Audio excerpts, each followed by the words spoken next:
Kia ora, babies. All right, so Anzac Day's coming up, and an important part of Anzac Day is a dawn parade. I don't know if you've ever been to a dawn parade. I remember I used to have to go and march in those dawn parades with the Girl Guides.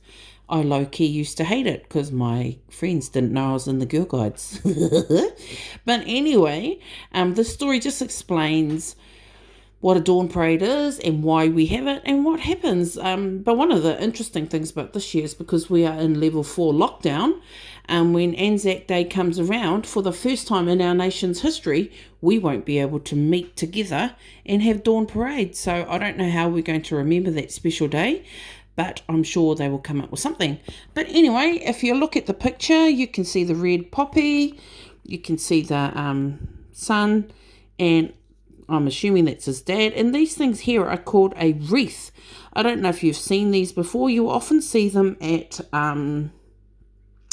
funerals and stuff like that, because you usually give them as a tribute to whoever has passed away.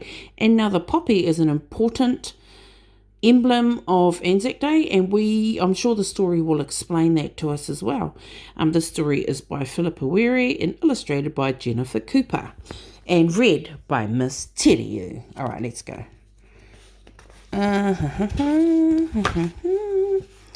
Look, they got a flashlight because it's dark when you go to a dawn parade. I remember when I went to the dawn parade last year, I couldn't even see and I nearly tripped over. All right, here we go. It was very dark. The house was quiet. "Wake up, Leo," said Dad.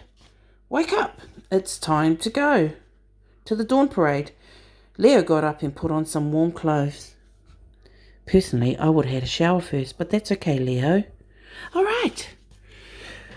Dad pinned a poppy onto Leo's jacket. He gave Leo a torch to carry, and then he and Leo tiptoed out the back door. Maybe Mum was still asleep and they didn't want to wake her up. All right, where are we? Leo had never been to a dawn parade before. "Is it very far, Dad?" he asked. "It's at the War Memorial," Dad said. Look, there they go. Aha, here's more people. They walked down the road, past the dark houses. The sky was black. There were lots of people at the War Memorial. Everyone waited. Everyone was quiet. So you can see the memorial there. There's lots of different types of memorials. The memorial for at Tokorua is at the council buildings by the pools. And it's if you've been there and see that, it's got little plaques to our soldiers that served in the war. All right. Then tramp, tramp, tramp came the sound of the marching feet. The marchers swung their arms and looked straight ahead. Their faces were solemn. Their medals glinted under the street lights. All right, there they are there. They're carrying the wreaths. Look, there's the he's obviously a member of the army now, and then we've got our returned soldiers. And the reason why I know that he's a returned soldier is, 1, he is old, 2, he's got medals. And because I've been to a dawn parade, that's when you see all the returned soldiers. I think it's a little bit sad now because I remember when I was little, there used to be lots of them. But now that I'm older, there's not as many because they've all passed away. All right, let's carry on. The marchers stopped at the memorial. A woman wearing a heavy gold chain stepped forward and said a karakia. "She's the mayor," whispered Dad. So there she is there. We've got a female mayor as well, and she wears her necklace, and she will say the karakia when we used to have our dawn parades. All right. Oopsie, sorry. Ooh. Some people walked up to the memorial carrying flowers. Then a man read a poem, and the people in the crowd joined in. "At the going down of the sun and in the morning we will remember them." Leo didn't know the words, so he just listened.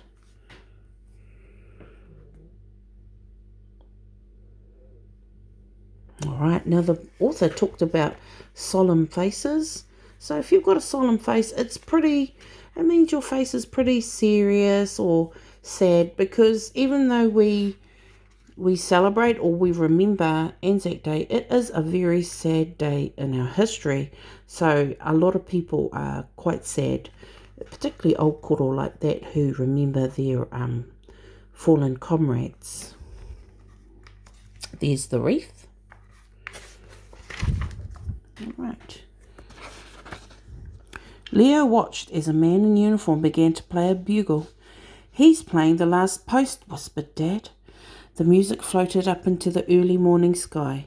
It sounded sad. Afterwards, everyone was very still.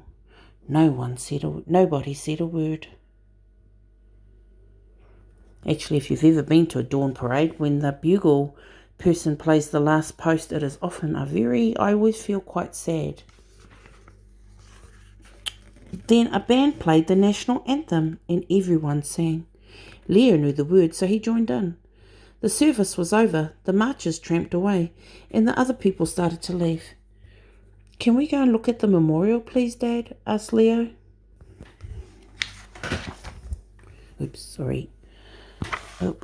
So there they are, looking at the memorial.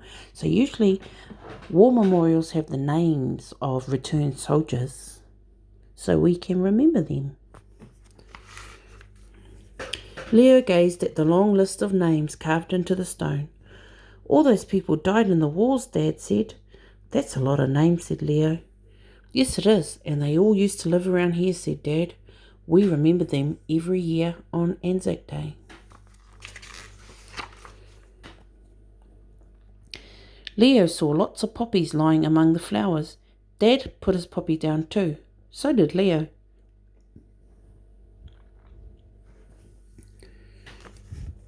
Dad and Leo walked home again. "I hope no one else dies in wars, Dad," said Leo. "Me too," said Dad. "Me too." The sky was orange and red. "Look, Leo," Dad said. "Here comes the dawn." So, why do we have dawn parades? After the First World War, soldiers wanted to remember their friends who had died. They decided to meet at dawn because it is a peaceful, quiet time. It was also at dawn when the Australian and New Zealand soldiers landed on the beach at Gallipoli. That's in Turkey. That day was 25th of April 1915, the day we now call Anzac Day. Why do we wear poppies on Anzac Day? In the First World War, poppies grew in the fields where soldiers had died. A soldier called John McCrae wrote a poem about poppies. Now they are worn to remember the people who have died in wars. So there's poppies there. So the field where a lot of those soldiers was called Flanders Field. And that's quite a famous poem. So, all right. So I'm going to post some questions for you guys to answer. So, yep, kia ora.